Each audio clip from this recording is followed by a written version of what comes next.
A birthday present? Odd. My birthday isn't for another 2 years.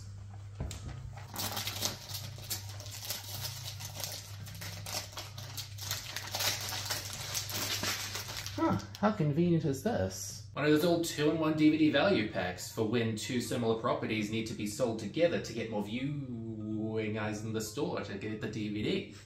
Given how close together these two are made, they kind of hold the same space in NickToon history, so if you're interested in one, you're probably interested in the other. Better start with Catscratch. 2005 was a watershed year for Nickelodeon. After the premiere of a certain show early in the year, the corporation would start to treat their animated shows very differently. Many older viewers of the network still distinguish a pre-Avatar and post-Avatar era for the network. Avatar: The Last Airbender was just that fresh, innovative, and downright fantastic. It seemed nothing could trounce it in powerful writing. It seemed there was nowhere to go but down. So, what was the first post-Avatar Nicktoon?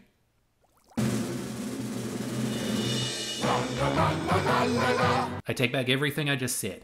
Catscratch is one of the first came and went ordeals with Nickelodeon. It said what it wanted to, then left in a hurry. I always thought it could have been a sign of the times, as funny animal cartoons were pretty rare on Nickelodeon at this point in time. Guess what the last one before Catscratch was?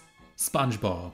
I wish I was kidding. No one ever considered Catscratch an awful show, but its short run gave it a very small and uncertain place in the Nicktoon tier list.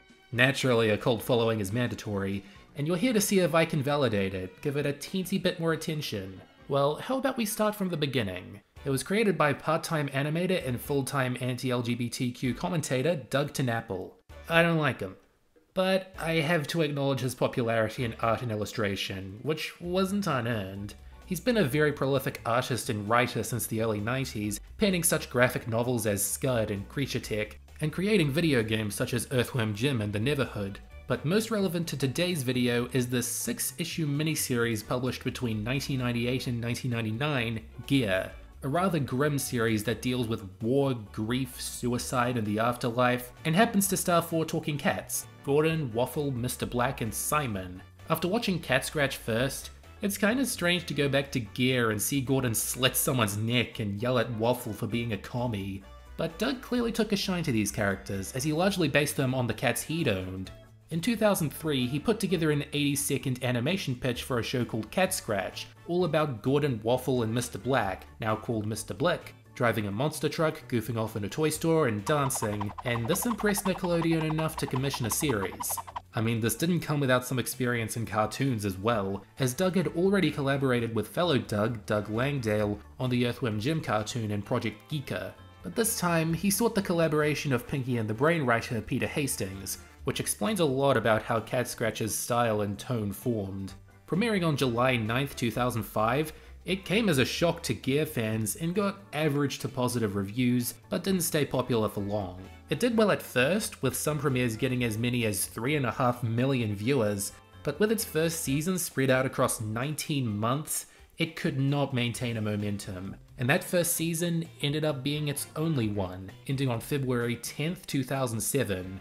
Catscratch has the unfortunate title of being the first Nicktoon to be cancelled at one season. Even earlier shows that got the Nicktoons treatment, like Invader Zim and Teenage Robot, got to at least a second. And to be fair, Catscratch was spared the Nicktoons treatment. All 20 episodes premiered on the main channel. But is that a good thing? Is this show as underrated as it seems? Have fun, boys. Hovis, from now on, you are to refer to us as Catstronauts. That sounds painful.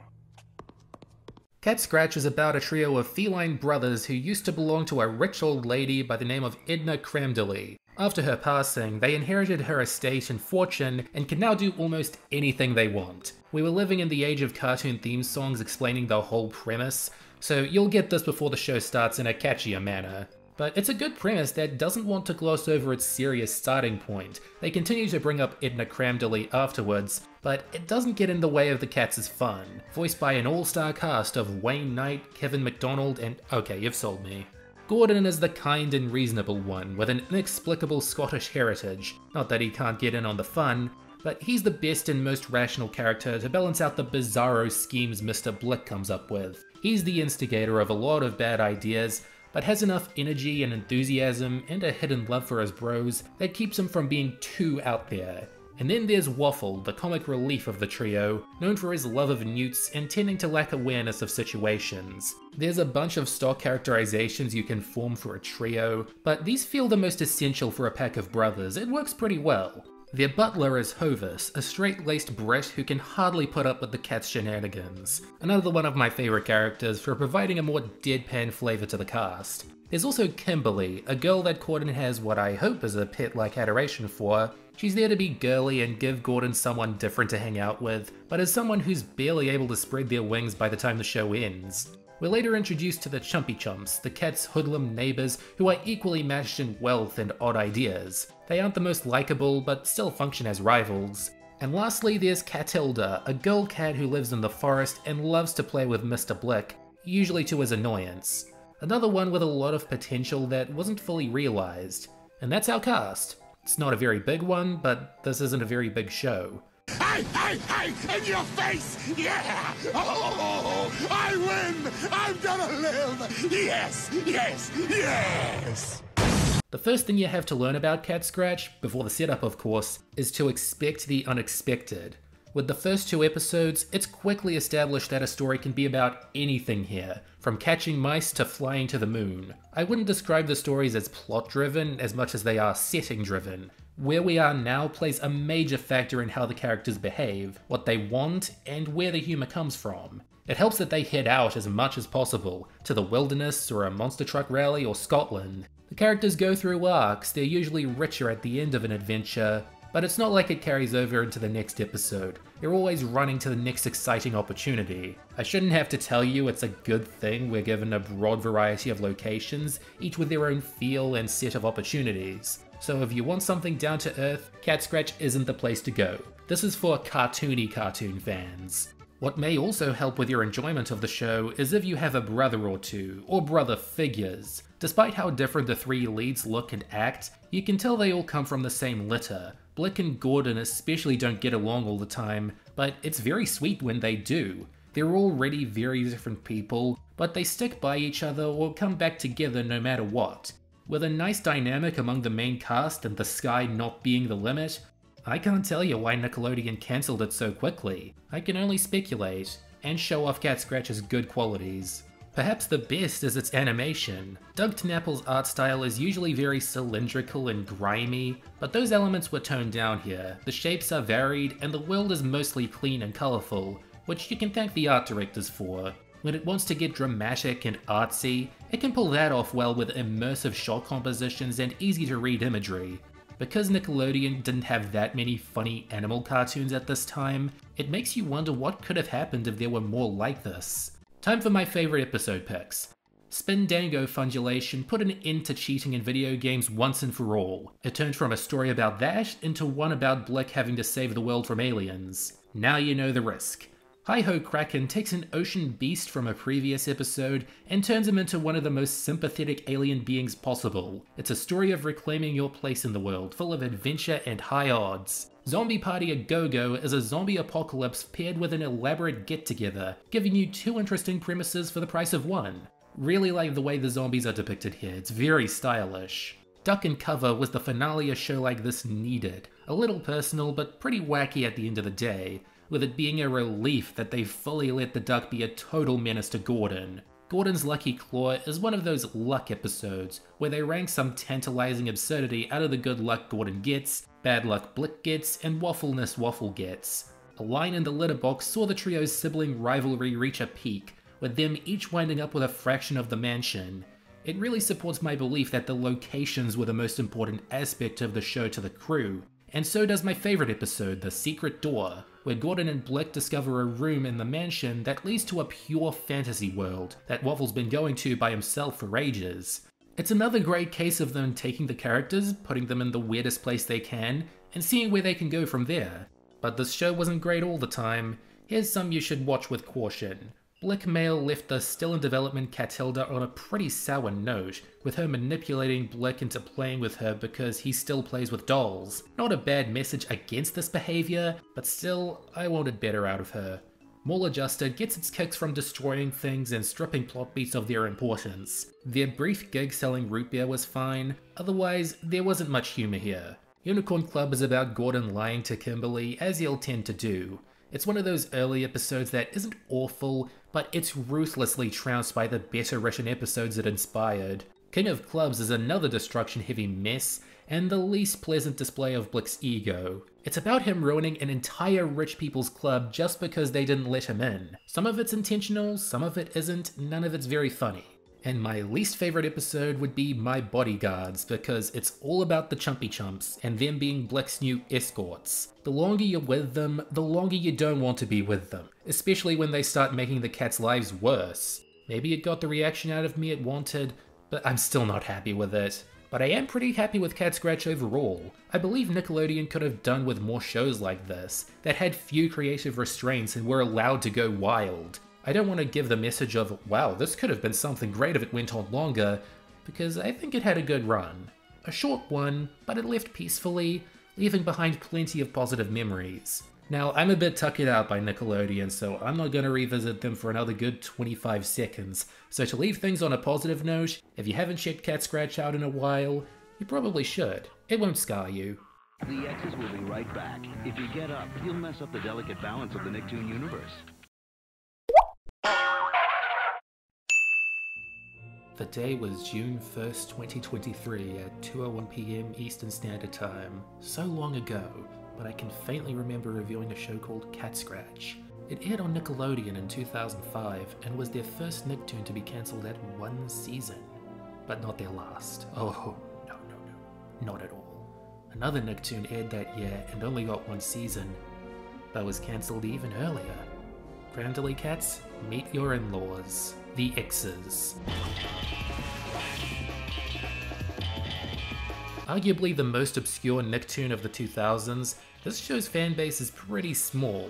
I remember when it was on, but I nor anyone I knew had much interest in it. Obviously I can't speak for every 2000s Nickelodeon viewer in the world, but for a show with such an easy to grasp premise, a spy family, few people bothered to hold on. But there has to be a reason to go back to it. Something had to have clicked for it to be on TV at all. The creator of the X's is Carlos Ramos. If you recognize his name, you probably watched a lot of Oh Yeah cartoons. He contributed a few shorts to that anthology series in the late 90s, then spent the early 2000s as a head writer on Cartoon Network's Time Squad, and bouncing around as a storyboard artist on Dexter's Lab and My Life as a Teenage Robot. Wherever the likes of Rob Renzetti, Chris Savino, and Dave Wasson were, Carlos Ramos was sure to follow. In 2004, he submitted a pitch to Nickelodeon for a cartoon about a spy family, and it was approved pretty fast, showing just how quick and easy he was to work with. But just pitching it in 2004 was immediately a dark omen for the X's legacy, as it's always had to endure comparisons to The Incredibles, one of that year's biggest animated hits. Even industry press like Animation Magazine would describe it so. But Carlos has insisted that the X's key inspirations were 60s spy productions like The Avengers, Get Smart, and the early James Bond movies. And I trust him on that. The similarities between The Incredibles and the X's are skin deep. The family members have similar designs to each other, but The Incredibles is about superheroes and the X's is about spies. They each play with a different set of tropes which may overlap, but still offer distinct dynamics from one another. If you want an Incredibles cartoon, stick with the classics. The X's premiered on Nick on November 25th, 2005, and was pretty popular at first, getting exclusive preview screenings in theaters, heavily promoted, and reaching as high as 4 million viewers. But then 2006 rolled around and the company decided on a whim to give up on it, cancelling it the following November 25th, exactly 1 year, 1 hour, and 23 minutes after starting. Since it started 4 months after Catscratch, but ended 3 months earlier, your answer to the question of which was the first Nicktoon to be cancelled at one season is subjective, but the X's wasn't even lucky enough to finish airing its single season on American television, not even on the Nicktoons network. Episode 17, Theatre of War and Breaking Camp, can only be found online these days. As for the others, since home media and streaming presence have been almost non-existent, I have to give a huge shout out to producer David Marshall for uploading 18 out of the 20 episodes to his Vimeo account. Some of these episodes could have been lost forever in English if not for him. You'll have to do some digging for episode 4 as well, but it's possible. Now on to whether or not I like this show.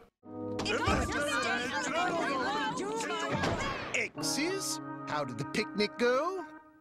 Not good. There were some casualties. The X's are a family of spies for Superior, living in an automated suburban American house. They struggle to behave conspicuous in this suburban world, or even like a functional family among themselves, but are quite capable of kicking supervillain butt, most of their adversaries coming from the villain organization Snafu. Shh, no one tell them what the word initially stood for.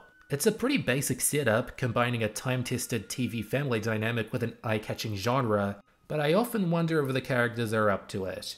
Mr. X is played by Patrick Warburton, so he's automatically the best character. Even when he's as stock of a bumbling cartoon dad as it's possible to write, Patrick's voice is easy on the ears and makes the character more fun to watch. Mrs. X, also played by a delightful choice in Wendy Malick, is framed as your typical housewife, but isn't skilled at her duties because, remember, the house is usually automated. Still, she's arguably the most competent in battle. Truman is their only son and the gadgets expert, but loves to pull pranks and annoy others. Still, he's arguably given the most development, as his flaws are the ones most often required to be fixed.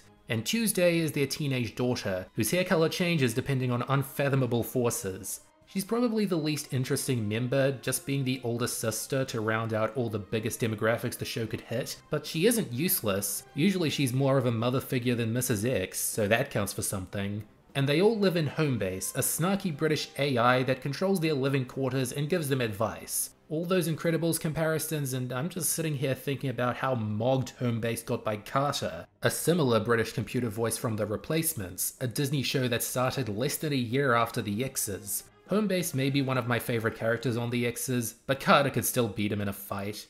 The main antagonist of the show is Glowface, a childish supervillain whose head is contained within a giant plasma ball. I used to think it was an afro because I'm dumb. He's the sort of character where it can be tiring hearing him for too long, but they give him some decent material. His assistant Lorenzo is there to be the actual brains of the operations. Basically, if you want a character to be the most rational in the building on this show, make them British. Other villains include Copperhead, a cyborg guy, Sasquatch, a hairy guy, Brandon, a complicated Romeo and Juliet-esque love interest guy, and the Scream Queens, really annoying not guys.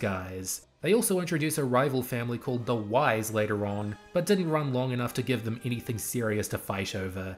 Besides Brandon, many of these other villains are quite one note, but they were only given a single season and not the screen time to accomplish much. Think about all the memorable villains on the Powerpuff Girls, and how much less memorable they'd be if that show only got one season. That's how I feel about the villains on the X's. The main family and Glowface, however, I've had my fill of. If anyone has a brilliant plan, now's the time! Time to taste delicious waffly pain, X's!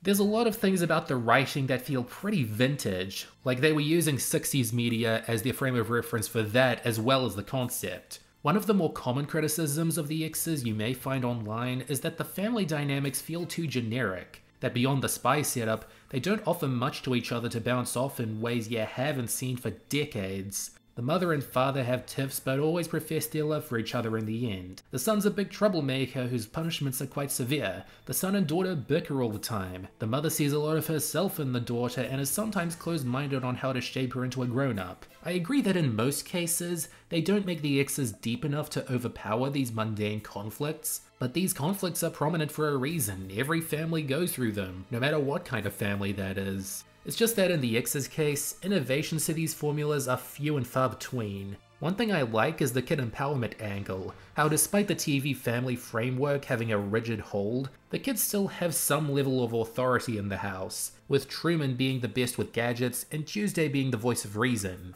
That can make the parents appear less competent, and parenting is something you do not want to seem incompetent at, but I see what they're doing. And this is purely subjective, but I just don't find the jokes very funny. It comes with the generic story writing complaint that the joke writing isn't very effective either. Personally, I did find there to be a couple clever moments, but for every chuckle I got, there were 3 that flopped for one reason or another, being poorly paced or poorly delivered or just being gross and leaving it there. I'm well aware I'm no longer this show's target demographic, but most kids' shows have an accessible enough sense of humor to appeal to everyone. The X's does too, but just has a low hit rate for me. At least the animation is sound, going for a trendy Art Deco aesthetic with bold shapes and surreal colors. And I don't mean that in a psychedelic way, just that everything normally has a slightly unusual tint to it. The character animation is alright, but the designs were a bit hard to love at times. I especially wasn't fond of the female X's mouths. The super wide lips just don't sit right with me.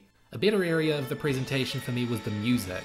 For a spy show, it feels authentically tense and adventurous, and the drum and bass tune they whipped up for the credits is a jam. I might as well enjoy it now because I'll probably hate it when I'm 50.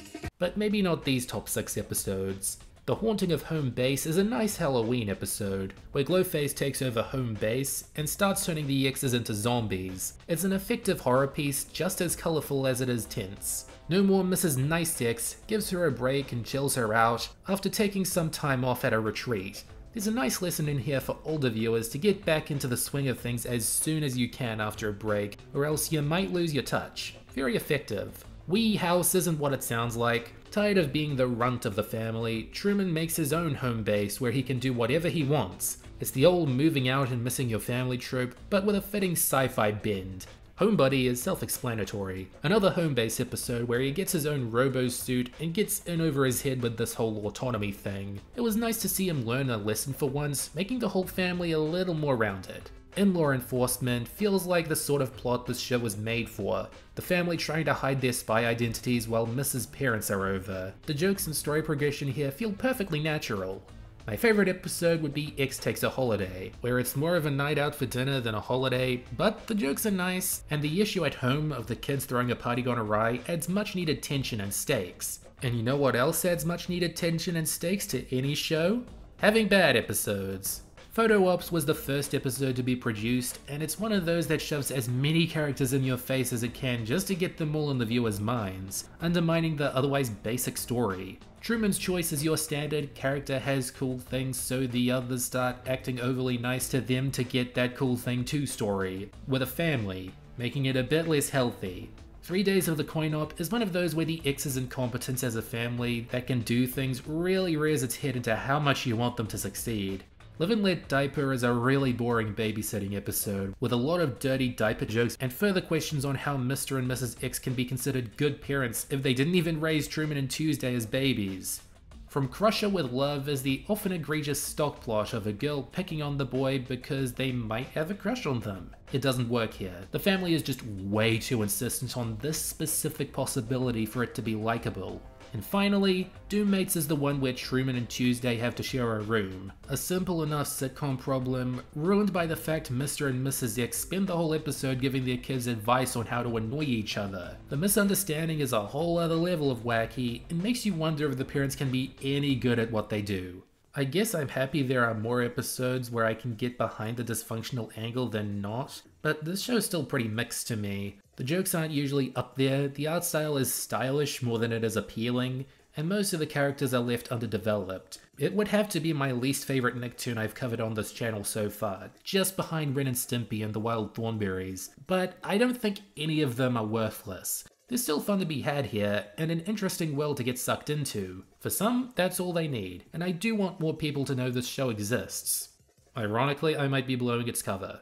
Coming up on Nick, it's Tough Puppy on Nick. Ooh, more covers to blow.